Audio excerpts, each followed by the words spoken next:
आओ सुनाऊं कहानी। लाइक शेयर सब्सक्राइब कमेंट करना ना भूलें। शिवी किधर हो बेटा? माँ कब से ढूंढ रही है आपको। सोमा अपनी 5 साल की बेटी को आवाज देकर पूरे घर में ढूंढ रही थी।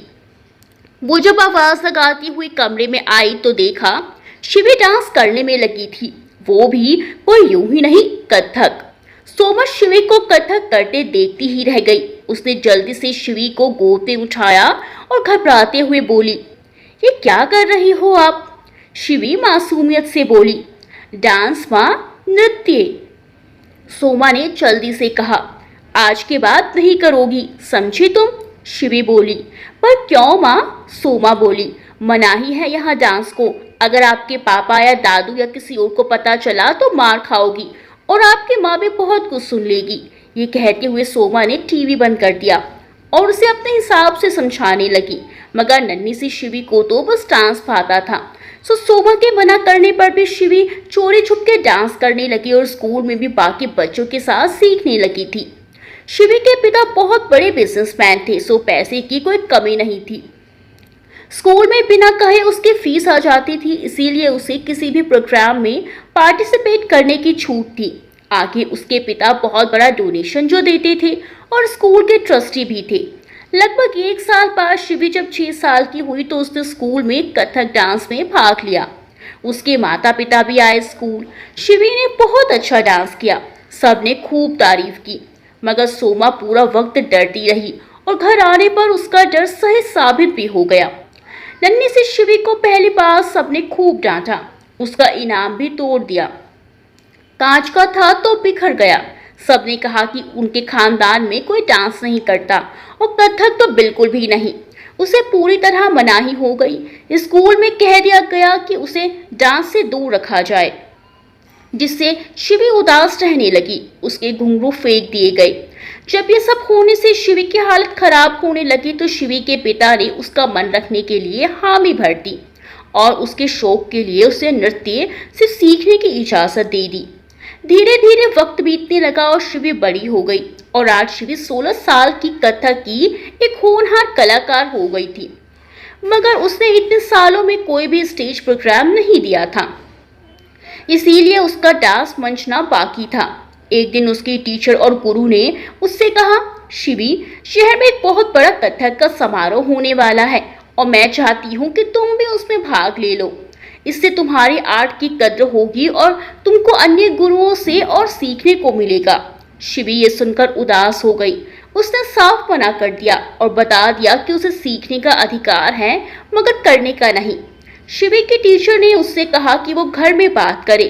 शिवी ने साफ मना कर दिया, मगर उसकी टीचर चाहती थी कि वो हिस्सा ले, तो वो उसकी माँ से बात करने उसके घर आई।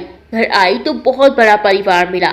3 पीढ़ियां अपनी पूरी शान से रहा करती थी। कोई उससे बात भी करने को राजी ना हुआ। जब उन्होंने खुद को शिवी की डांस टीचर बताया तो शिवी की माँ गुस्सा हो गई और उन्हें घर पर फिर कभी ना आने की सलाह भी दे डाली। शिवी की टीचर को ये बात बहुत बुरी लगी और शिवी पर तरस भी आया, मगर वो क्या कर सकती थी? आगे शिवी को कुछ सिखा भी नहीं सकती थी। आखिर उन्होंने शिवी को एक गुरु माँ का पता दिया और आगे उनके पास सीखने भेज दिया। पहले तो घर में कोई राजी ना हुआ, मगर शिवी ने वादा किया कि वो पढ़ाई पर आंच भी नहीं आने देगी और कभी भी स्टेज पर जाने की सोचेगी भी नहीं। तो उसे अनुमति मिल गई। नाम शिवी था उसका। शिव तांडव करते थे और उन्हीं के नाम पर पड़े नाम के अनुसार ही शिवी को नृत्य से बेहद प्यार था। उसके लिए नृत्य जीने की वजह थी, इसीलिए वो हर कुर्बानी देने को तैयार हो गई। बस वो जा पहुंची उसी टीचर के पास। वो टीचर थी अपने जमाने की मशहूर मीनाक्षी माँ। हर कोई उनको गुरु माँ बोलता था। बड़ी मुश्किल से उनका नंबर लगा, मगर उन्होंने उठाते ही काट दिया। घर गई तो मिलने से भी इनकार कर दिया और 1 महीने के इंतजार के बाद उसे बुलाया गया। उससे एक नृत्य करने को कहा गया तो शिवी अनदेखे गुरु माँ के सामने नृत्य कर गई। नृत्य ऐसा कि गुरु माता सामने आकर झूमने लगी तो शिवी ठहर गई। उन्होंने पहली बार ऐसा नृत्य देखा था। वो शिवी को आशीष देकर सिखाने को राजी हो गई और शिवी से कहा, क्योंकि मैं तुम्हें सिखाने के लिए राजी हूँ इसीलिए तुम्हें कीमत चुकानी होगी शिक्षा की, मगर वो पैसा नहीं बल्कि गुरु दक्षिणा होगी और वो मैं तुमसे अंत में मांगूंगी। याद रखना ये दक्षिणा जरूरी है, अगर डाल दी तो उसे नृत्य से तौबा करनी होगी हमेशा के लिए। शिवी ने गुरु दक्षिणा के लिए हामी भर दी और उनकी क्लास शुरू हो गई। शिवी बहुत ध्यान से सीखती और मीनाक्षी माँ उसे बहुत ध्यान से सिखाती। कुल मिलाकर उसने सीखने वाले बस 4 लोग थे जिनमें शिवी पर वो ध्यान देती। एक दिन शिवी ने मीनाक्षी माँ को गुरु माँ कहकर पुकारा। सभी बोलते थे तो वो भी बोलने लगी, मगर जब उन्होंने सुना तो वो बोली, सिर्फ माँ कहो शिवी। शिवी उन्हें हैरानी से देखती रह गई। माँ तो उसके पहले से है तो वो उनको माँ क्यों कहती? सो वो बोली, माँ घर पर है, आप तो गुरु माँ है, सब आपको गुरु माँ कहते हैं, तो फिर मैं आपको यह क्यों ना बुलाऊं? बचपन से ही निडरता से बात करने वाली शिवी ने बेहिचक मीनाक्षी से ये बात कह दी। मीनाक्षी बोली, सही कह रही हो तो ठीक है, फिर बड़ी माँ कह दिया करो, इसके आगे कोई बहस नहीं। शिवी उनको बड़ी माँ कहकर ही बुलाने लगी। शिवी के घर पर सब जानते थे कि वो नृत्य सीख रही है, किंतु किससे ये किसी ने ना पूछा ना ध्यान दिया। बस रोज ड्राइवर सही समय पर आ जाता उसे लेने और वो चली जाती। उस दिन शिवी थोड़ा जल्दी आ गई तो उसने मीनाक्षी को डांस करते हुए देखा। वो गौर से देखने लगी। मीनाक्षी डांस में इतनी तल्लीन थी कि उसे पता ही नहीं चला कब शिवी आ गई, लेकिन शिवी की आंखों से आंसू आ गए। मीनाक्षी के डांस में अनजाना सा दर्द था। वो एक ऐसे गाने में डांस कर रही थी जो बेहद दर्दीला था, एक विरहन का दर्द था जिसमें शिवी कथक के भाव अच्छे से समझने लगी थी। तो उनकी आंखें मीनाक्षी का डांस देखकर भर गई। वो सुबकने लगी। मीनाक्षी को उसके सुबकने की आवाज आई। उसने डांस रोककर पलट कर देखा। सामने शिवी बैठी रो रही थी। मीनाक्षी ने जल्दी से अपने आंसू पोंछे और उसे भरकर गले से लगा लिया और उससे पूछा, इतनी जल्दी क्यों आई तुम? शिवी ने रोते हुए कहा, माँ बोली आज जल्दी चली जाओ और जल्दी आ जाना। मीनाक्षी ने प्यार से पूछा, क्यों? बोली वो, आज देव भैया को देखने आ रहे हैं कुछ लोग। मीनाक्षी एकदम से बोली, देव की शादी है? शिवी बोली, आप जानते हो उनको? मीनाक्षी की आंखें अभी भी नम थी। उन्होंने जल्दी से आंसू पोंछकर कहा, नहीं बेटे, एक काम करो, आप घर वापस चली जाओ, आज क्लास ऑफ कर देती हैं, ठीक है? फिर बहुत प्यार से उसे उसके ड्राइवर के साथ घर भेज दिया। इधर मीनाक्षी शिवी के जाने के बाद जलपिन मछली की तरह हो गई थी। उसकी आंखों से आंसू बह रहे थे। वो अपने कमरे में बैठी पुरानी एल्बम निकाल कर देख रही थी। तभी किसी औरत ने कमरे में प्रवेश किया और बोली, मीनू चली क्यों नहीं जाती उसके पास? एक बार देखा, आखिर कब तक शिवी के आने जाने के बाद ये एल्बम के पन्ने पलटेगी या अपनी ममता बिना कहे उस पर न्यौछावर करेगी और कब तक यूं ही रोती रहेगी? अब तो उस घटना को बीते भी 30 साल हो गए। मीनाक्षी कुछ ना बोली, बस एल्बम को सीने से लगाकर बिस्तर पर लेटी रही और रोती रही। वो औरत बोली, आज तो तुम यूं ही रोने वाली हो, ना खाना खाओगे ना बोलोगी, इसीलिए मैं जाती हूँ। और जाने लगी तो मीनाक्षी रोती हुई बोली, आज शिवी के बड़े भाई देव को देखने वाले आ रहे हैं, माँ देव की शादी हो रही है। ये वाक्य उसने फिर से दोहराया तो वो औरत मीनाक्षी के पास आई और उसके सर पर हाथ फेरने लगी। वो मीनाक्षी की माँ थी। माँ बोली, देव की वो इतना बड़ा हो गया? हाँ माँ, बीत भी तो 30 बरस गए हैं, सब बच्चे बड़े हो गए, शिवी भी 16 साल की हो गई है, मैं तो उसे बता भी नहीं सकती कि मैं। इतना कहते हुए वो माँ के सीने से लग गई और सुबक सुबक कर रोने लगी। माँ ने उसका सर सहलाते हुए उसके आंसू पोंछते हुए कहा, इतने साल बाद अपना फैसला गलत तो नहीं लग रहा है ना तुझे? मीनाक्षी दृढ़ता से बोली, नहीं माँ, मैं 53 की भले हो गई मगर फैसला अब भी गलत नहीं लगता। बस सोचा न था कि उस घर में एक और मीनाक्षी पैदा हो जाएगी और उसमें फिर से नृत्य के प्रति लगाव इतना अधिक उत्पन्न होगा। माँ, मैं बनाऊंगी उसे नृत्यांगना, एक परफेक्ट और बहुत बड़ी नृत्यांगना, जिसका नाम हर जगह होगा और जिसे हर कोई लाड करेगा। वो हर देश में जाकर डांस करेगी और वो इज्जत कमाएगी जो मैं ना कमा सकी। माँ बोली, रोक तो उस पर लगी हुई है, बस सीखने दिया जा रहा है उसे। देखा नहीं, उसने कसम खा रखी है स्टेज पर ना उतरने की और उसमें वही दृढ़ता है जो उसके खानदान में है। मुझे नहीं लगता वो कसम तोड़ेगी। मीनाक्षी बोली। तो फिर ना छोड़ेगी। उसे मुझे गुरु दक्षिणा में एक नृत्यांगना बनकर दिखाना ही होगा, नहीं तो उससे ये डांस करना ही छुड़वा दूंगी। बस एक बार उसकी शिक्षा इतनी हो जाए कि वो पहली बार डांस के मंच पर उतरे तो बिना गलती किए बेहतरीन डांस करके दिखाए। उसमें ये गुण मुझ में आया है। आखिर है भी तो मेरी बच्ची। मीनाक्षी रोते रोते बोल रही थी। इतना कहकर मीनाक्षी ने अपने आंसू पोंछे और मुंह धोने चली गई। इधर उसकी माँ के माथे पर चिंता की लकीरें उभर गई। अगले दिन जब शिवी क्लास के लिए आई तो मीनाक्षी का उतावलापन साफ दिख रहा था। वो शिवी का इंतजार कर रही थी और जैसे ही शिवी आई, मीनाक्षी की माँ ने मीनाक्षी को रोक दिया। माँ समझ गई कि वो कितनी उतावली हो रही थी देव की शादी के बारे में सुनने को, शिवी को गले लगाने को। आखिर मीनाक्षी ने डांस सिखाते सिखाते शिवी से पूछा, और शिवी, तुम्हारे भाई की बात कैसी रही? मेरा मतलब है शादी की। शिवी ने कहा, रिश्ता पक्का हो गया। वो लोग टीका करके चले गए हैं। अरे वाह, तब तो मिठाई खिलानी थी तुमको, मीनाक्षी ने कहा।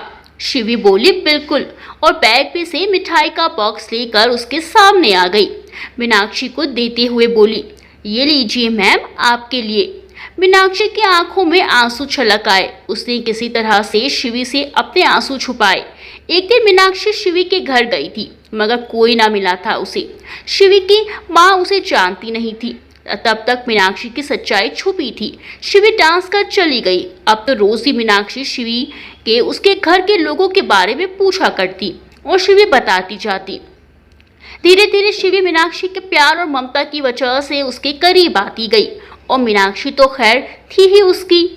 एक दिन मीनाक्षी ने शिवी के मुंह से सुना कि देव भाई की सगाई है और वो अपनी गुरु माँ को जरूर लेकर जाएगी। मीनाक्षी ने लाख मना किया, शिवी नहीं मानी तो और मीनाक्षी का दिल भी ना माना। माँ ने भी मीनाक्षी को बहुत रोका, मगर माँ की बात भी नहीं सुनी और वो चली गई। और वहाँ सालों बाद भी मीनाक्षी को दर्द और बेइज्जती के अलावा कुछ ना मिला। शिवी के दादाजी, पापा, चाचा सबने उसके साथ ऐसे बात की जैसे दुश्मन से भी नहीं करते। इस व्यवहार से मीनाक्षी के दिल पर लाखों वार कर डाले। सबने उसे उल्टे मुंह वापस जाने को कह दिया, और तो और देव का देखने तक का अधिकार ना दिया। मीनाक्षी पूरी तरह टूट कर चुकी थी। वह वापस लौट आई। घर आकर बेतहाशा रो रही थी और उसके मुंह से बार बार एक ही शब्द निकल रहा था, क्या डांसर होना इतना बुरा है माँ? क्या अपने शौक को करियर बनाना इतना बुरा है क्या माँ? क्या मैं देव की कुछ नहीं लगती जो उन्होंने मुझे उसे देखने भी नहीं दिया? माँ, कुछ बुरा ना लगा मुझे, उन सब ने कहा, मगर देव को देखने भी नहीं दिया। ये बात मुझे तोड़ रही है माँ। मैं कैसे करार पाऊँ माँ? मैं खूब रोती रही। 3 दिन तक डांस ना किया और ना ही बाहर निकली। शिवी को भी फोन करके माँ ने ना आने को बोल दिया। इधर शिवी की माँ को जब मीनाक्षी की सच्चाई पता चल गई थी तो वो हैरान रह गई। उसके होश उड़ चुके थे। वो सोचने लगी कहीं घर में किसी को पता चला कि शिवी की गुरु माँ यही मीनाक्षी है तो। बस तब से वो शिवी की क्लास छुड़वाने के लिए शिवी को मनाने लगी। ये बात सुनकर शिवी उदास रहने लगी। 4 दिन बाद शिवी वापस आई। मीनाक्षी ने अब तक खुद को संभाल लिया था और तय कर लिया था कि वह शिवी को अब डांसर बनाकर छोड़ेगी, चाहे कुछ भी हो जाए। शिवी डांसर बनकर छोड़ेगी। जब मीनाक्षी ने यह सब देखा कि शिवी को मुझसे दूर किया जा रहा है तो शिवी ने पूछा। शिवी ने सब बता दिया। तो मीनाक्षी ने कहा, तुम्हारी माँ से मैं बात करूंगी, उनसे घर के बाहर कब बात हो सकती है? शिवी ने बताया कि माँ बाजार जाती है सब्जी लेने, हफ्ते में 1 बार, तब हो सकती है। मीनाक्षी ने अच्छे से सोच विचार कर सब्जी मंडी में शिवी की माँ से मुलाकात की। शिवी की माँ तब सब्जी वाले से मोल भाव कर रही थी।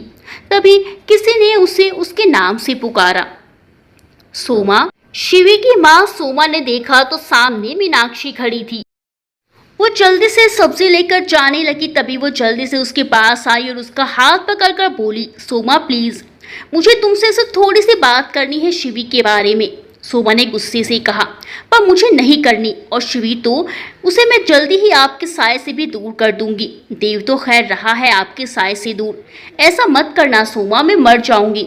देखो, तुम नहीं जानती हो मगर मैंने सच में कोई गलती नहीं की। शिवी की तरह सिर्फ डांसर बनना था, सोमा प्लीज मेरी पूरी बात सुन लो, उसके बाद अगर तुम मुझे दोषी समझोगी तो समझ लेना, मैं शिवी से कभी ना मिलूंगी, मीनाक्षी ने गिड़गिड़ाते हुए कहा। सोमा ने कहा, मैं अजनबियों से बात नहीं करती और मेरे लिए आप हमेशा से अजनबी थी, हैं और रहेंगी। और वैसे भी मैं बेवकूफ़ नहीं हूँ जो अपने पैरों पर खुद कुल्हाड़ी मारूंगी। इसीलिए मुझे माफ़ कर दो और मेरा पीछा मत करो। किसी ने देख लिया तो तुम्हारी तरह मुझे भी घर से बाहर निकाल दिया जाएगा। और मेरी माँ का साथ भी नहीं है तो मुझे गलत होने पर भी सहारा दे दे। इतना कहकर सोमा गाड़ी में बैठी और चली गई। मीनाक्षी गाड़ी पकड़कर गाड़ी के बंद शीशों से बाहर चीखती रह गई कि सोमा मैं गलत नहीं थी, कुछ गलत नहीं किया मैंने। सोमा, सोमा, सुन तो मेरी बात। मगर गाड़ी दूर चली गई और मीनाक्षी बस हाथ मलती रह गई। अगर मीनाक्षी ने हार नहीं मानी और सोमा से मिलने की बात करने की कोशिश लगातार करती रही। इधर सोमा ने शिवी का डांस बंद करवा दिया और उसे जाने से ही रोक दिया। उसने ये शिवी की उदासी, उसके आंसू सबको नजरअंदाज कर दिया। इधर शिवी एक कमरे में डांस छोड़कर बंद सी हो गई। आना जाना सब बंद हो गया और उधर मीनाक्षी भी टूटने लगी और उसकी माँ अपनी बेटी को इस तरह टूटता बिखरता ना देख सकी। उनका दिल अपनी बेटी को देख देख कर फटा जा रहा था तो सोमा से खुद बात करने की सोची और एक दिन ये मौका उनको मिल गया। उन्होंने सोमा को जबरदस्ती गाड़ी में बिठाया। सोमा चिल्लाती रही मगर उन्होंने एक ना सुनी और अपने साथ घर ले आई और मीनाक्षी की हालत दिखाई और पूछा, क्या ऐसी ही है शिवी की हालत? बोलो सोमा, तुम भी माँ हो और मैं भी। मैं नहीं देख पा रही अपनी बेटी को ऐसे और मेरे हाथ में कुछ है भी नहीं, मगर तुम तो शिवी के साथ ये सब कर रही हो। कैसी माँ हो तुम सोमा? मीनाक्षी की माँ ने और भी ऐसे उल्हाने और ताने दिए जिसने सोमा को आंखें तोड़ दिया और वो रोने लगी और मीनाक्षी से बात करने को राजी हो गई। उस दिन तो वो चली गई मगर 3 दिन बाद वो खुद मीनाक्षी के घर आई तो मीनाक्षी की माँ दरवाजे पर ही मिली। साथ में शिवी थी। शिवी ने झुककर प्रणाम किया। मीनाक्षी की माँ ने कहा, आप यहाँ बैठिए, मीनू अभी आती है। फिर शिवी से बोली, शिवी बेटा चलो, आप हमारे साथ चलो। और शिवी का हाथ पकड़कर उससे बतियाती हुई अंदर चली गई। मीनाक्षी ने तभी कमरे में प्रवेश किया। सोमा कमरा अच्छे से देख चुकी थी। सारे घर में बेहद शालीनता और सादगी थी। चीजें एक एक अपनी जगह ध्यान से रखी गई थी। पता नहीं क्यों मगर सोमा को वहां अच्छा लगा और शायद इसीलिए मीनाक्षी को देखकर सोमा मुस्कुरा कर मिली और उसके आते ही उसका हालचाल पूछा। बेहद कमजोर दिख रही मीनाक्षी बहुत आहिस्ता से बोली, ठीक हूँ सोमा, तुम कैसी हो? फिर माँ के साथ बरामदे में बैठी शिवी को देखकर बोली।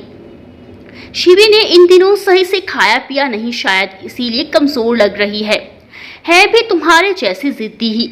सोमा के मुंह से अनायास ही निकल गया।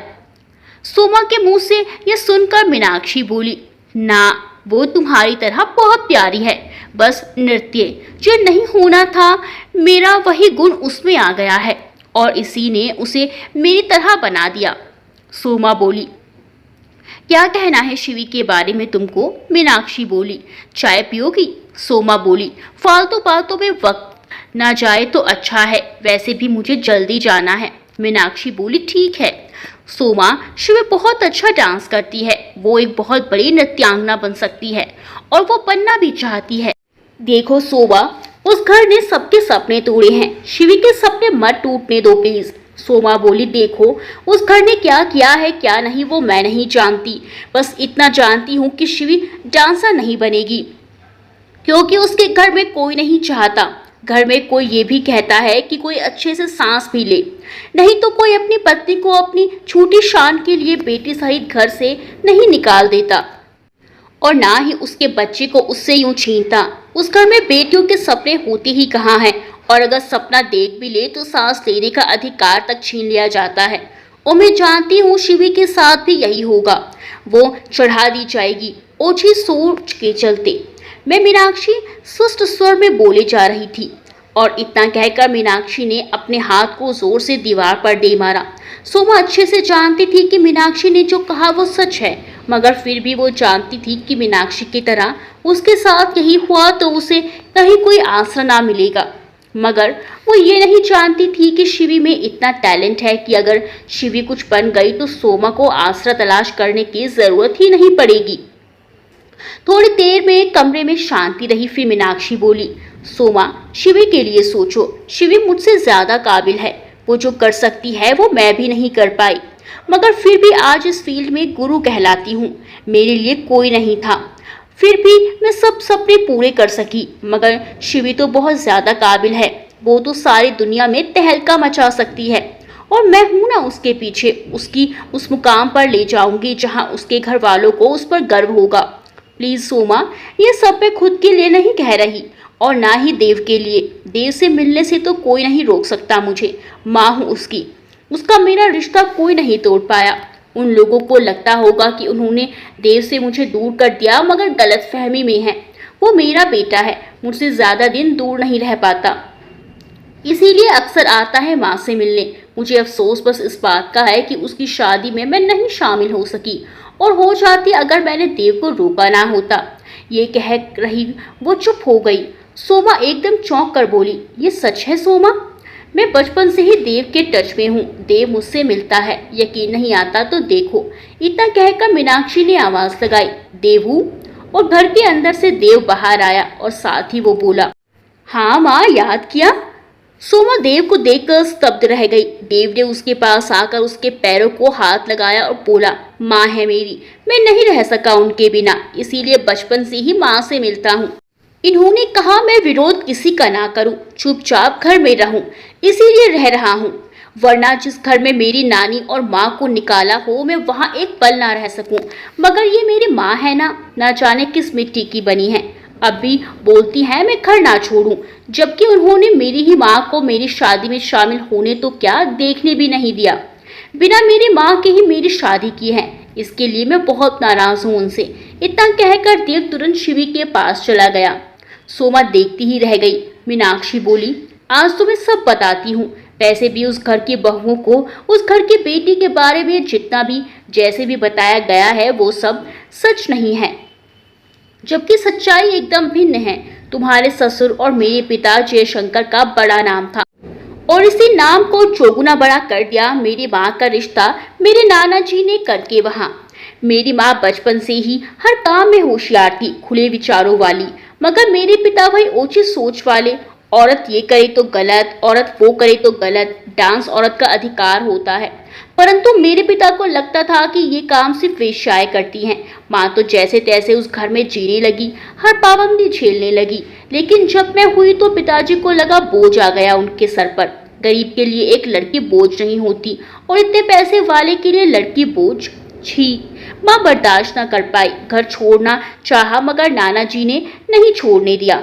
मैं चुपचाप सब सहती रही, रो रो कर घुटती रही, और ऐसे ही माहौल में मैं बढ़ती जा रही थी। और शिवी की तरह एक शौक आ गया था मुझे डांस सीखने का।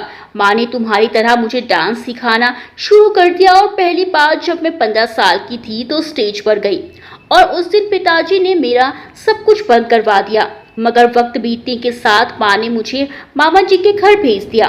मैं वहाँ कथक अच्छे से सीखने लगी, और सिखाने वाली थी मामी, जो बहुत अच्छी डांसर थी। इतना कहकर मीनाक्षी रुक गई, एक घूंट पानी पिया। सोमा बोली, फिर क्या हुआ? मीनाक्षी बोली, मैंने स्टेज शो चुपके चुपके करने शुरू कर दिए, और एक दिन जब मैं 20 साल की थी पिताजी को पता चल गया, और उन्होंने आनन फानन में अपने ही अधीन काम करने वाले, अपने ही जैसे सोच वाले और अपने खासम खास सुबोध से मेरी शादी जबरदस्ती करवा दी, और उम्र भर के लिए सुबोध को घर जमाई बना लिया। मुझे लगा सुबोध अच्छा इंसान होगा, मगर वो तो और भी गया गुजरा निकला। हर रोज दारू पीकर आता और मुझ पर हाथ उठाता और गाली देकर कहता मैं वेश्या हूँ, इसीलिए जिस्म भी बेचती रही होंगी। बस जिस दिन उसने ऐसा कहा बर्दाश्त न हुआ मुझसे, मैंने तलाक की अर्जी दे दी। पिताजी को पता चला तो उन्होंने मुझे घर से निकाल दिया, और उस दिन माँ भी ये सब बर्दाश्त न कर सकी, और उसी दिन माँ ने पापा का विरोध किया, और विरोध की सजा उनको घर से निकालने के रूप में मिली। माँ ने मेरा हाथ पकड़ा और चली आई। उस वक्त मेरे नाना जी थे, हम नाना के घर ही गए, मगर पापा ने उनसे ऐसा कुछ कहा जिसने माँ को उनके सामने गलत सिद्ध कर दिया, और बस उन्होंने भी साथ देने से मना कर दिया और हमें अपने घर तक में रहने से भी मना कर दिया। नाना जी गुजरते गुजर गए, पर उस एक बात से जो पापा ने ना जाने नाना जी को क्या करके लगाई थी, उन्होंने माँ का चेहरा तब तक न देखा। उन्होंने पापा का साथ दिया और मेरे दोनों भाइयों ने भी। फिर सोमा की तरफ पलटी और बोली, सोमा तुम ही सोच कर देखो, जब से तुम उस घर की बहू बनी हो, क्या तुम कभी जान पाई कि उस घर की बेटी कोई है, या मेरी माँ की कोई फोटो उस घर में देखी हो? अगर देखी होती तो तुम पहचान भी लेती, मगर जिस घर में बेटी को यूं हिम्मत, तो बहू को कुछ जानने का किधर से हक होगा। इतना कहकर मीनाक्षी शांत हो गई। सोमा काफी देर तक शांत और हैरान सी बैठी रह गई। वो ना कुछ बोल पाई और ना ही कुछ कह पाई। हाँ, पर मीनाक्षी ये सब कहकर वहां से चली गई। थोड़ी देर बाद शिवी के साथ देव आया और बोला, चलो मामी घर चलते हैं। कोई पूछे आप कहाँ थी तो कह दीजिएगा कि आप मेरे साथ थी। सोमा ने मीनाक्षी के कमरे की तरफ उदास नजर से देखा तो देव बोला, रहने दो मामी, वो आज खूब रोएंगी। आज बरसों बाद उनका दर्द खुलकर निकला है। नानी ही सिर्फ उन्हें संभाल सकती हैं। चलिए आप मेरे साथ। सोमा बोझल कदमों से देव के साथ वापस आ गई। जब उनके पति ने पूछा तो देव ने कह दिया वो ले गया था दोनों को अपने साथ। मगर सोमा जैसे शांत हो गई, ना कुछ बोली ना ही कुछ कहा। रात को भी वो बस ऐसे ही सो गई, एक शब्द नहीं बोला उसने। 2 दिन तक सोमा ने सब काम की, हूँ हाँ के अतिरिक्त एक शब्द भी नहीं बोला। और उधर मीनाक्षी को सोमा से जो उम्मीद बंधी थी वो टूटती नजर आई और उसने शिवी को डांस आगे ना सिखाने की कसम सिखा ली और शिवी को मना कर दिया आने को। शिवी ने सोमा से कहा, मगर सोमा तो जैसे मौन व्रत धारण कर ली हो। 2 दिन बाद शिवी को उदास देखकर शिवी के पिता मनोज बोले, क्या हुआ मेरी गुड़िया को यूं उदास क्यों है? शिवी ने सब बता दिया। जब ये सुना तो वो सोमा से बोले, ये सब क्या है? शिवी डांस क्लास नहीं जा रही और उसकी मैम ने मना क्यों किया? 2 दिन से एक शब्द भी ना बोलने वाली सोमा बोली, मीनाक्षी मैम शिवी की बुआ हैं, इसके बावजूद भी वो अपनी भतीजी को डांस नहीं सिखाना चाहती, तो मैं क्या करूं? मनोज एकदम से बोला, शिवी की बुआ? सोमा बोली, मैं मीनू दीदी की बात कर रही हूँ। मीनू नाम की आपकी एक बहन है ना? मनोज एक अच्छा लड़का था, मगर पिता के खिलाफ कभी ना गया। जो नियम बनाए सब निभाए, फिर भी सोमा और शिवी के लिए सब करता था। ये उसी का निर्णय था कि शिवी डांस सीखे। वो बोला, मीनाक्षी माँ ही हमारी मीनू है। सोमा बोली, सच बताइए मुझे, क्या आपकी बहन है और माँ भी थी या है? मनोज ने सर झुकाकर कहा, थी नहीं है और माँ भी है। सोमा बोली, और आप मुझे ये अब बता रहे हैं जब शिव इतनी बड़ी हो गई? और क्यों इस महल से घर में माँ और मीनू दीदी की कोई फोटो भी नहीं है? बताओगे मुझे? अगर आज आपने मुझे सच ना बताया तो मैं आज के बाद बोल रहूंगी, एक शब्द नहीं बोलूंगी। मनोज डांट कर बोला, सोमा ये क्या पागलपन है?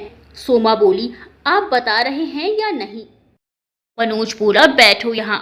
उस सोमा को सब बता दिया, ये भी कि वो कभी इन सबके साथ नहीं था। वो तो माँ और मीनू के साथ था, मगर हिम्मत नहीं कर पाया कुछ भी कहने की। और वो उस वक्त छोटा था, शिवी की उम्र का ही। और ये भी कि वो मीनू से नहीं मिला कभी। मगर सोमा ने पूछा, मगर माँ से मिलता हूँ। जब नानू ने मदद करनी बंद कर दी तो मैं माँ को ऐसे नहीं देख पाया, बस तब से चोरी छुपके माँ से मिलता हूँ, उनकी मदद करता हूँ। और सिर्फ मैं ही नहीं, बड़े भैया भी करते हैं मदद, देखा है मैंने उनको माँ से मिलते हुए। बस अफसोस ये है कि हम तो अपनी माँ से अलग हुए ही। देव बेचारा भी अपनी माँ से अलग हो गया। सुबोध जीजा जी कड़ी नजर रखते थे उस वक्त। तब मैं और बड़े भैया ही देव को माँ के पास छोड़ते थे और वो उनसे मिलता था। देव तो आज भी मिलता है मीनू से। सोमा हैरानी से मनोज को देख रही थी। वो एकदम से बोली, और भाभी? मनोज बोला, वो भी मिलती हैं। वो तो मीनू से भी मिलती हैं और मीनू से शिवी को डांस सिखाने की अनुमति इसीलिए तो दी थी कि वे अपनी बहन से हम दोनों भाई मिल नहीं सकते, बच्चे तो मिल सके। मोहन भैया के दोनों बच्चे भी अपनी दादी से मिलते हैं, उनको भी बहुत बाद में। जैसे तुमको सच्चाई पता चली वैसे ही पता चली। सोमा बोली, मतलब मेरे अलावा इस घर में सभी लोग माँ से मिलते हैं, मीनू दीदी से मिलते हैं और एक मैं ही हूँ जिसे दूर रखा गया। और अगर अब भी मीनू दीदी ने मुझे शिवी की वजह से सब सच ना बताया होता तो आप में से कोई भी ये सच मुझे नहीं बताता, राइट? नहीं, ऐसा नहीं है सोमा। सोमा के पीछे से आवाज आई। सोमा ने पलटकर देखा तो सामने भाभी और बड़े भैया और उनके दोनों बच्चे खड़े थे। भाभी अंदर आई और बोली, वास्तव में दोनों भाइयों ने मीनू से ना मिलने की कसम खाई है। पिताजी ने इन दोनों को अपनी कसम दी है, इसीलिए ये दोनों मीनू से नहीं मिलते मगर माँ से मिलते हैं। मुझे भी सच्चाई इत्तेफाक से पता लगी थी और बच्चों को मैंने बताई। काफी बार सोचा कि तुमको भी सब बता दूं, मगर फिर देखा हमारी शिवी बिल्कुल मीनू जैसी है, तो सोचा कि उसे खुद अपनी काबिलियत से मीनू के पास जाने दे। और ऐसा मीनू ने ही बोला था। और वैसे भी सोमा, जिस सब चीज का वक्त आता है तो वो खुद ही पता चल जाता है। हमें भी किसी ने नहीं बताया, हमें भी खुद पता चला। बस अंतर ये है कि मुझे शादी के 3 दिन बाद ही पता चल गया था। इनको देख लिया था मैंने माँ से मिलते हुए। सोमा सुनती ही रह गई ये सब। वो दम से सोफे पर बैठ गई और उसकी आंखें नम हो गई। थोड़ी देर सोचती रही और फिर बोली, आप दोनों भी मीनू दी से मिलेंगे, चोरी छुपके ही सही। मैं आप दोनों की कसम तुड़वाऊंगी, पिताजी खुद तोड़ेंगे। और ये भी वादा रहा कि पिताजी मीनू दीदी और माँ को खुद यहाँ लाएंगे। इतना कहकर सोमा कमरे से बाहर निकल गई। मोहन बोला, कहीं सोमा कुछ गड़बड़ ना कर दे, तुम उसको सब बता दो। मोहन की पत्नी सुनीता बोली, नहीं, रहने दीजिए, सोमा कभी कुछ गलत नहीं करती और ये सवाल उसकी बेटी का है। हमारे तो दोनों बेटे हैं, तो पिताजी ने कुछ नहीं कहा, मगर सोमा ने बचपन से बहुत कुछ सुना है। अगर आपने मनोज को ना सुधारा होता तो ये भी। मनोज बोला, सॉरी भाभी। सुनीता बोली, जाने दो अब, लेकिन सोमा को तो देखें ये क्या कर रही है। तीनों जब बरामदे में आए तो सोमा पिताजी के लिए चाय बनाकर उनके सामने रख रही थी। तीनों की सांसें अंदर और बाहर तेजी से होने लगी। सुनीता तभी मीनाक्षी को फोन किया और सब बता दिया। इधर मीनाक्षी भी सुनते ही सोच में पड़ गई। उधर देव भी आ गया और उसकी पत्नी भी। तभी सोमा ने पिताजी से कहा, पिताजी कुछ पूछूंगी तो बताएंगे। जयशंकर जी बोले, बोलो क्या पूछना है। सोमा बोली, अगर चाय में चाय पत्ती ना डाली जाए और दूध में बाकी सब मिला दिया जाए तो क्या चाय चाय कहलाएगी। जयशंकर जी ने कहा, यह क्या सवाल हुआ भला। सोमा चुप रही, कुछ ना बोली, बस चाय कप में पिताजी को दे दी और उठकर जाने लगी तो जयशंकर जी बोले, चाय पत्ती के बिना चाय कहाँ हुई। सोमा रुकी और मुस्कुरा कर बोली, शुक्रिया। और एक बच्चे के जीवन में माँ का क्या स्थान होता है पिताजी। जयशंकर जी ने तुरंत कहा, माँ जन्म देती है, जैसे एक पेड़ के लिए धरा, बिल्कुल वैसे ही। तो क्या सही होगा अगर पेड़ों नदियों को धरा की कसम देकर धरा से मिलने से बहने से रोक दिया जाए। सोमा ने कहा तो जयशंकर जी ये सुनकर सोच में पड़ गए और सोमा बिना जवाब लिए जाने लगी तो जयशंकर जी बोले, गलत है ये, इसीलिए मैं भी अपनी कसम वापस लेता हूँ। वो चाय का आखिरी घूंट पीकर उठे और जाते हुए बोले, आज के बाद वो मत मांगना जो मैं दे ना सकूं। सोमा बोली, बच्चों के लिए पिताजी इच्छा पूर्ति जादुई छड़ी होती है, वो ना करे सपने पूरे तो फिर कौन करे। इतना कहकर चाय का कप उठाकर किचन में चली गई। जयशंकर जी मुस्कुराकर बाहर को चले गए। सोमा के बाप पिताजी अक्सर नहीं टालते थे, क्योंकि सोमा अधिकतर कुछ नहीं मांगती थी और सोमा उनके बहुत अच्छे दोस्त की बेटी थी, जिसके पिता ने उन्हें वादा किया था कि वो उसका ख्याल रखेंगे, मगर सोमा ने मौका नहीं दिया कभी। वह ही पिताजी का पूरा ख्याल रखती। जहां बाकी सब उनके सामने आने से डरते, वहीं सोमा बेहिचक आ जाती। आज तक एक भी मौका ऐसा नहीं आया जब उसने पिताजी की कोई बात अस्वीकार की हो। आज मौका मिला सोमा को कुछ कहने का और जयशंकर जी को ये साबित करने का कि वो अपने दोस्त की बेटी का ख्याल रख रहे हैं, इसीलिए हामी भर दी। सोमा ये बात अच्छे से जानती थी। जयशंकर जी जब चले गए तो सोमा बाकी सबके पास आई और बोली, अब आप लोग माँ से मिल सकती हैं। मनोज बोला, ये तो चमत्कार है। मोहन ने यही कहा तो सोमा बोली, नहीं भैया, ये चमत्कार नहीं है, बल्कि मैंने जानबूझकर किया ये सब। मैं जानती थी कि पिताजी मेरी ख्वाहिश पूरी करना चाहते हैं। मैंने उन्हें कभी मौका जो नहीं दिया अपने दोस्त के सामने बड़ा होने का। बाकी अब अगर कुछ मांगो तो शायद ही मिले। इतना कहकर सोमा किचन में चली गई, मगर इस बात की तसल्ली हो गई थी कि तब के दौर के जयशंकर जी में और इस दौर के जयशंकर जी में थोड़ा सा अंतर आया है। अगले दिन सब मीनाक्षी के घर थे। माँ के साथ उनके बेटे, पोते, नाती, बहुएं सब के सब थे।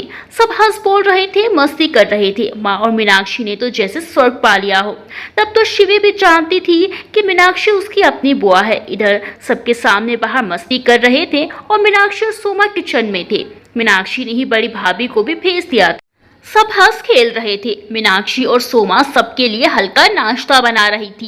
नाश्ता बन गया तो सबको दे दिया गया और फिर सब फिर से खेलने लगे। सोमा दूर खड़ी सबको देख रही थी और सोच में गुम थी। मीनाक्षी पास आई और बोली, क्या सोच रही हो सोमा? ये सब तुम्हारी वजह से हुआ है। शुक्रिया, आज तुम्हारी वजह से माँ खुश है। सोमा बोली, नहीं दी, मेरी वजह से नहीं, ये सब अपनी वजह से खुश है। आज परिवार पूरा है, मगर फिर भी दो लोगों की कमी है, सुबोध जीजा जी और पिताजी की। सुबोध का नाम सुनकर ही मीनाक्षी को गुस्सा सा आ गया। वो बोली, ये सब सुबोध की वजह से ही हुआ है। मेरे पिता बहुत सख्त थे, मगर इतने भी नहीं कि माँ को भी घर से निकाल दे। ये सब सुबोध का किया धरा है, वही है हमारे घर के बिखरने की वजह। सोमा बोली, सच्चाई तो सामने आ जाएगी, मगर पिताजी अब सख्त नहीं रहे, वो काफी बदल गए हैं इतने सालों में। हम कह सकते हैं कि वो और माँ अलग है, मगर मुझे नहीं लगता कि उनको भी माँ की तरह माँ की कमी ना खलती होगी। बस अहम ऊपर है। मीनाक्षी बोली, मेरे कारण माँ की जिंदगी। सोमा बोली, दी ये मत सोचिए, सब ठीक हो जाएगा। आप तो बस सोमा को एक बहुत बड़ी नृत्यांगना बनाइए, बाकी सब मैं संभाल लूंगी। शिवी का डांस फिर से शुरू हो गया। जब शिवी और मीनाक्षी ने डांस किया तो सब देखते ही रह गए। शिवी मीनाक्षी से तेज चप्पल और खूबसूरती से डांस करती थी और ये बात मीनाक्षी ने भी जब मानी, जब उनके भाइयों ने कहा तो उससे ज्यादा अच्छा डांस करती है शिवी। सब खुश थे एक साथ। और इसके 2 महीने बाद एक दिन जयशंकर जी घर में गुस्सा होते हुए पधारे और चिल्ला चिल्ला कर सारा घर सर पर उठा लिया और सोमा को पुकारने लगे। सोमा आई और सर झुकाकर बोली, जी पिताजी, ये सब क्या है? कहकर जयशंकर जी ने हाथ में पकड़ा हुआ कागज का टुकड़ा जमीन पर दे मारा।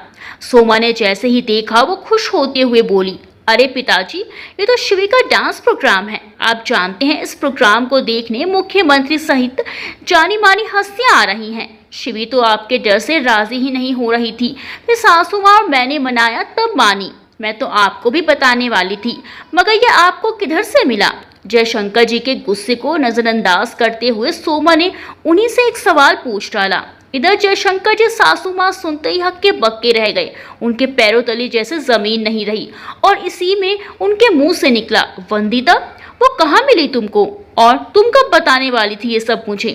सोमा बोली, वो इसी शहर में रहती हैं और मीनाक्षी दी को ही तो लोग गुरु माँ कहते हैं। सचमुच उन्होंने आपका इतना नाम किया है कि आपको तो गर्व होना चाहिए ऐसी बेटी पर। इतना कहकर बिना देखे ही जयशंकर जी क्या कहेंगे, वो अंदर तेज धड़कते दिल और बेसब्री सांसें लिए लेकर चली गई और किचन की स्लैब पर धम से हाथ रखा। बहुत घबरा गई थी सोमा। सामने खड़ी भाभी ने उसे संभाला और बोली, सच बड़ी हिम्मत है तुम में तो सोमा, तुमने पिताजी को बोलने का मौका ही नहीं दिया। सोमा बोली, भाभी, बोल तो आए सब कुछ, मगर पता नहीं पिताजी क्या सोच रहे होंगे और पता नहीं क्या कहेंगे। भाभी बोली, ओखली में उससे डाला है तो अब मूसल से क्या डरना, जो होगा इस बार हम सब साथ हैं और साथ झेलेंगे। मीनाक्षी दी तो अकेली थी, मगर तुम्हारे साथ हम सब हैं और इस बार दोनों भाइयों को भी साथ देना पड़ेगा। भाभी ने सोमा के हाथों को अपने हाथों में लेकर बोला। भाभी के ऐसे शब्दों ने सोमा में हौसला बढ़ा दिया। फिर वो अपना काम करने लगी।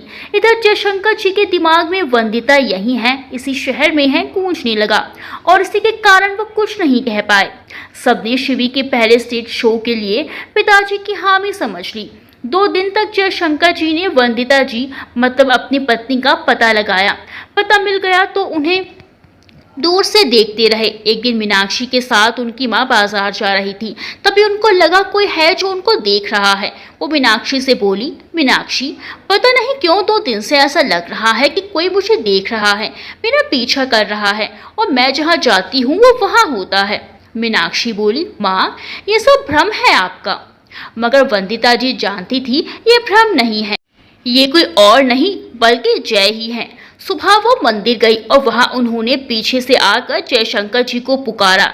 जय जी ने जल्दी से पीछे को देखा, चोरी पकड़ी गई। वंदिता जी बोली, पिछले 2 दिन से आप मेरा पीछा क्यों कर रहे हैं? आपने तो कसम खाई थी ना मेरा चेहरा नहीं देखेंगे, और 2 दिन से हर पल हर लम्हा हर जगह मुझे देख रहे हैं।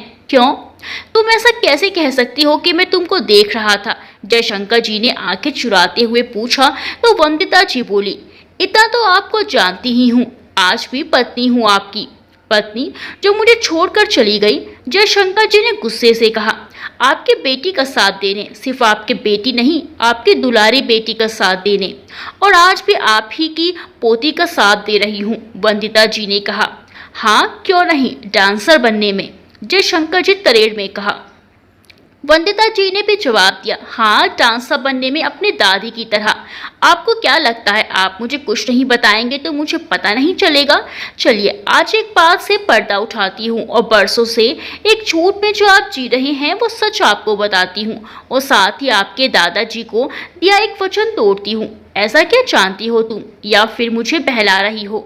जयशंकर जी ने कहा, नहीं मैं आपको बहला नहीं रही, बल्कि ये बात निकाल रही हूँ जिसकी वजह से आपको लगता है कि नृत्य सिर्फ वेश्याएं करती हैं। आपको पता है, मैं जानती हूँ कि आपकी माँ बहुत बड़ी डांसर थी, नृत्यांगना बनना चाहती थी। बचपन से एक ही सपना था उनका, जिंदगी में माता पिता का नाम रोशन करना, मगर उनके माता पिता ने उनकी शादी कर दी और आपके घर में आकर उनके डांस पर पाबंदी लग गई और उन्होंने आत्महत्या कर ली। यही जानते हैं ना आप अब तक। मंदिर में हूँ छूट एक शब्द नहीं बोलूंगी, मगर आपकी माँ ने आत्महत्या नहीं की थी, बल्कि उन्हें मार दिया गया था। किसने मारा वो आप पता लगाइएगा, शायद कुछ सुबोध पता लगा दे। खैर सासू जी ने आत्महत्या नहीं की थी, उनको मार दिया गया। जब यह बात घर में आकर मुझे एक रोज पता चली तो मैंने इसका विरोध करना चाहा, मगर आपके दादाजी ने मुझे कसम दे दी और मैंने ये सच्चाई आपको नहीं बताई। आपके दूसरी माँ आई और उन्होंने आपके मन में डांस को लेकर, माँ को लेकर इतना जहर भरा कि आप अपनी ही जन्म देने वाली माँ जिसके साथ अन्याय हुआ था उससे नफरत करने लगे, डांस से नफरत करने लगे। और जब मीनू ने यही डांस किया तो आपने उसे अपनी जिंदगी से निकाल दिया, ये कहकर कि नृत्या वेश्याएं करती हैं, और आपने उम्र भर अपनी निर्दोष मां को एक वेश्या समझा। इतना कहकर वंदिता जी थोड़ी देर चुप रही। जयशंकर जी उसे हैरानी से देख रहे थे। वंदिता जी ने फिर कहना शुरू किया, घर में रहते हुए मुझे ये पता चल गया था कि माँ गुनहगार नहीं थी, उन्होंने आत्महत्या नहीं की, मगर जब आपने घर से जाने को कहा तो उस रात में छत पर बैठी बहुत रोई। आपसे इतना प्रेम करती थी मैं, और आपने ही ऐसा व्यवहार किया। मेरा दिल छलनी छलनी हो गया था, और तभी मैंने आपके विश्वास पात्र और उसके बेटे को ये कहते हुए सुना कि उनके रास्ते का कांटा यानी मैं और मीनाक्षी निकल गए। और तब मैंने सच्चाई का पता लगाया तो जो पता चला उसने मुझे आपके खानदान से नफरत दिला दी, और मैं अपनी बेटी को लेकर चली आई वहां से। नहीं तो आपको छोड़कर उन लोगों के बीच में कभी नहीं आती, मगर आपने बेटों को नहीं लाने दिया, तो सोचा कि बेटों को तो मैं दूर रहकर भी आपके करीब रख सकती हूँ। इन 20 सालों में बहुत बार कोशिश की आपको सच्चाई बताने की, मगर आप तक मेरी आवाज़ भी नहीं पहुंची, और पिछले 2 दिन से जय जी मेरा पीछा कर रहे हैं, ये जानकर हैरान हूँ। शायद दुश्मन अब बस एक रह गया है आपके चारों तरफ, इसलिए। बीच में बात काटते हुए इतना कहकर वंदिता जी मंदिर की सीढ़ियां उतरने लगी और फिर रुकी और बोली, ध्यान रखना जय, अपनी पत्नी और बेटी से तो दूर रहे हो इतने बरस, कहीं बाकी परिवार से भी दूर ना हो जाओ। वैसे तुमको मुझे देखने के लिए या छुपने की जरूरत पड़ती है, मुझे तुम्हें देखने के लिए आंखों की भी जरूरत नहीं पड़ती। बच्चों को देखती हूँ तो मोहन, मनोज, मीनाक्षी और देव में मुझे तुम ही दिखते हो। काश तुमने भी मुझे शिवी में, सोमा में, मोना में या अपने बच्चों में देखा होता तो कहीं और नहीं देखना पड़ता। शिवी को देखना कभी जय, वो तुम्हारी अपनी माँ जैसे दिखती है। खैर मैंने अपने सब सपने आपके लिए छोड़ दिए, लेकिन शिवी के सपने जरूर पूरे होंगे। और इतना कहकर वंदिता जी मुस्कुरा कर चली गई। जयशंकर जी उसे जाता देखते रहे। जय जी को याद आया कि उस दोस्त की शादी में ही तो वंदिता ने वो डांस किया था, और उसकी नज़र उस पर से नहीं हटी थी, जबकि वो डांस से नफरत करते थे, और उन्होंने ये शर्त रखकर वंदिता जी से शादी की कि वो डांस कभी नहीं करेगी। वंदिता जी ने पिता के बिना वंदिता से पूछा हामी भर दी और वंदिता जी ने शादी के बाद सब छोड़ दिया, यूं ही बिना कोई विरोध किए। पति का नाम रखा जय जी। ये दूसरों की मां के सारे अत्याचार सहे बिल्कुल चुपचाप, लेकिन जब मीनाक्षी की बारी आई तो उन्होंने बिन कुछ बोले घर छोड़ दिया। जयशंकर जी की आंखों में ये सब सुनकर आंसू भर गए और उनका मन सवाल करने लगा, उनकी मां को किसने मारा। वो ये सब सोचते हुए घर आ गए। घर आते ही सुबोध मिला और उसने शिवी के डांस की जमकर बुराई की। जयशंकर जी के कान जमकर भरे और जयशंकर जी वंदिता का सब कहा भूलकर एक छड़ी उठाकर चल दिए शिवी के कमरे में। और इधर शिवी अपने कमरे में डांस करने के बाद घुंघरू उतार रही थी। तभी जयशंकर जी कमरे में आए और शिवी को देखते ही रह गए। वंदिता जी की कई बातें याद आने लगी। कभी शिवी को देखना जाए, वो बिल्कुल तुम्हारी माँ जैसी दिखती है, और ये सोचकर वो शिवी को देखते ही रह गए। वो सब कुछ उनको अपनी माँ की याद दिला रही थी। ऐसे ही तो लगती थी माँ जब वो डांस करती थी, सूट के दुपट्टे को कमर से बांधकर, बालों का जूड़ा बनाकर, आंखों में हल्का काजल लगाए, हाथों में चूड़ियां और पैरों में शिवी से घुंघरू। और शिवी के जैसे ही तो नैन नक्श था उनका। ये सब सोचते सोचते जयशंकर जी के आंखों में आंसू लिए शिवी के कमरे में पड़ी कुर्सी पर बैठ गए। तभी शिवी का ध्यान गया। वो तुरंत बोली, दादाजी आप यहाँ, मुझे बुला लेते, सॉरी मैं वो डांस। कहकर उसने गर्दन झुका ली। जयशंकर जी बोले, तुम तो बहुत अच्छा डांस करती हो ना शिवी, अपने दादाजी को नहीं दिखाओगी। शिवी बोली जी। जयशंकर जी आराम से बिस्तर पर आकर उसके पास बैठ गए और उससे बोले, हाँ बेटा, आपके दादाजी कुछ नहीं कहेंगे, आप डांस करके दिखाएंगे दादाजी को। इतने में सोमा भी आ गई, मगर जयशंकर जी को देखकर ठिठक गई। जयशंकर जी ने वो घुंघरू खुद उठाकर शिवी को दिए, जिससे कभी घिनाते थे। शिवी ने खुद खुश होकर घुंघरू दोबारा बांधे, दुपट्टा कमर से बांधा और कान्हा के मनमोहक भजन में मनमोहक नृत्य करने लगी। और भाव विभोर से जयशंकर जी उसे देखते रह गए। उनको याद आई उनकी माँ डांस करती हुई, और याद आए वो खुद जो जब माँ डांस करती थी वो एक किनारे बैठे देखते रहते थे। आज भी वो उसी छोटे से 4 बरस के जय की तरह बैठे थे। उनका गला सूख गया, आंखें आंसुओं से भरी थी। जब शिवी का नृत्य खत्म हुआ तो उन्होंने आगे बढ़कर शिवी को गले लगा लिया और आशीष देते हुए बोले, अपनी परदादी की कला खूब रोशन करना और अपनी दादी का नाम रोशन करना। इतना कहकर वो कमरे से बाहर निकले। सामने सोमा खड़ी थी। उसने जल्दी से पल्लू लेना चाहा, मगर उन्होंने उसके सर पर हाथ रखकर कहा, शिवी का डांस जब हो बता देना, उसका दादा जरूर आएगा। जयशंकर जी चले गए और सोमा देखती ही रह गई। उसने खुशी से शिवी को बाहों में भरकर चूम लिया और फिर ये बात सबको बताई, मीनू को और माँ को भी। और जब वंदिता जी ने सुनी तो मुस्कुरा दी। शिवी ने सारी बात विस्तार से दादी को बताई और फिर सोमा ने कहा, एक बात कहूँ माँ, पिताजी ने जब आपका नाम लिया तो उनकी आंखों में चमक थी। वो आपसे आज भी बहुत प्यार करते हैं। बहुत रह लिया आप अपने घर से दूर, अपने घर लौट आइए और संभाल लीजिए अपना घर। बहुत सी बातों से अनजान है पिताजी, और आपके बिन अकेले भी। आप खुद भी तो अकेली है उनके बिन। आप ही तो कहती है, जहाँ प्यार होता है वहाँ शर्तें नहीं होती। बहुत देर नहीं हुई है सारा सच सामने लाने के लिए। आज भी इंतजार है पिताजी की आंखों को आपका। आखिर प्यार तो आपने भी उन्हें उन्हीं के जितना किया है। वंदिता जी की आंख नम हो गई। फिर वो भी बोली, वो गुनहगार मेरे नहीं सोमा, जो मैं उन्हें माफ करूं या ना करूं, या मैं घर लौट जाऊं या नहीं। वो गुनहगार अपनी बेटी के हैं। सुबोध के कहने पर उन्होंने एक बेटी के सपने ही नहीं रौंदे, बल्कि एक माँ को उसके बेटे से भी दूर कर दिया। वो अपनी बेटी को ले जाएं वापस घर। पत्नी तो उनसे दूर कभी गई ही नहीं।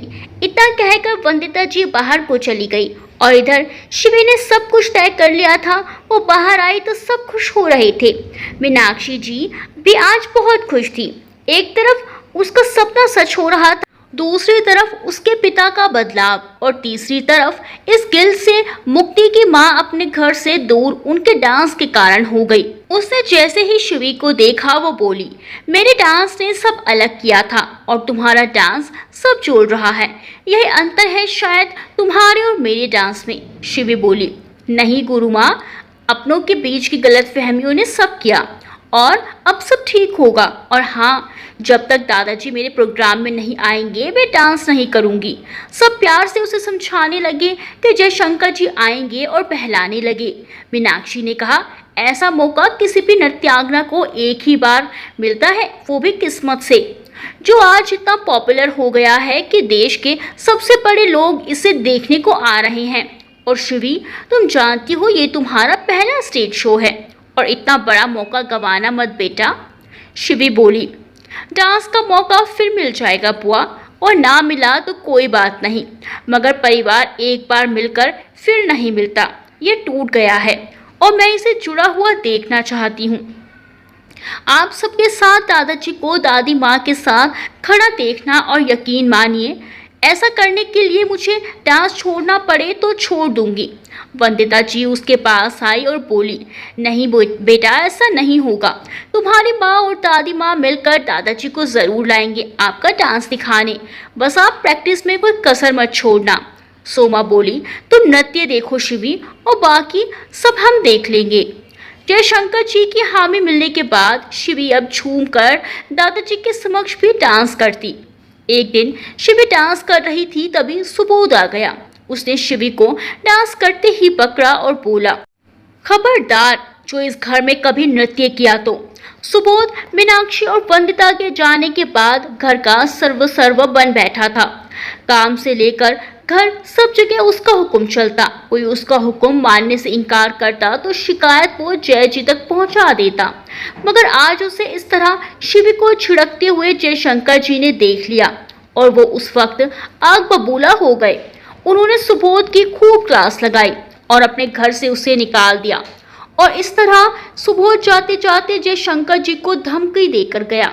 जयशंकर जी को सुबोध का सच पता लग गया और ये भी समझ आ गया कि उन्होंने अपनी ही बेटी के साथ कितना गलत व्यवहार किया और उसके साथ कितना अन्याय भी किया। फिर उसी रात को सुबोध ने अपने पिता के साथ मिलकर जय जी को मारने का प्लान बनाया और संयोगवश से ये प्लान वंदिता जी को पता चल गया। हुआ ये था कि वंदिता जी मंदिर से लौट रही थी। सोचा जाते जाते अपना घर भी देखती जाए, तो वो पैदल ही चली आ रही थी। राह में सुबोध और उसके पिता मिले और वो तो पहले से जानती थी कि सुबोध और उसके पिता ने ही ये सब किया है, तो उन्होंने उनकी सारी बातें सुन ली और दोनों को रंगे हाथ पकड़ने का मौका भी मिल रहा था। तो उन्होंने मीनाक्षी को सब बताया और दोनों माँ बेटी खतरा उठाकर उस रात अपने ही घर में चोरी से घुस गए और जयशंकर जी के कमरे में छुप कर बैठ गए।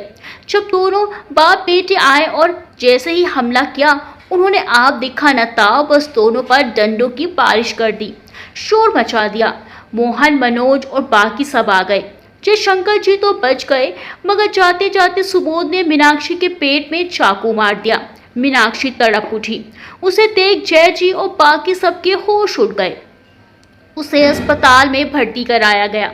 आखिर उसने कर्ज चुका दिया बेटी होने का। जयशंकर जी ने जब ये देखा और वंदिता जी के मुंह से जाना कि ये सब किया धरा उन दोनों बाप बेटों का था, तो जयशंकर जी बहुत रोए। और जब वंदिता ने उनके कंधे पर हाथ रखा तो वो वंदिता जी को ही गले से लगाकर बच्चों की तरह बिलक बिलक कर रोए। वंदिता जी ने अपने जय को वापस संभाल लिया। देर जो नहीं हुई थी, मगर मीनाक्षी वो मौत से जंग लड़ रही थी और चाकू का घाव इतना गहरा था कि डॉक्टर ने बाहर आकर कहा शायद वो नहीं बचेंगी और वो आप सबसे मिलना चाहती हैं। वो सब अंदर गए।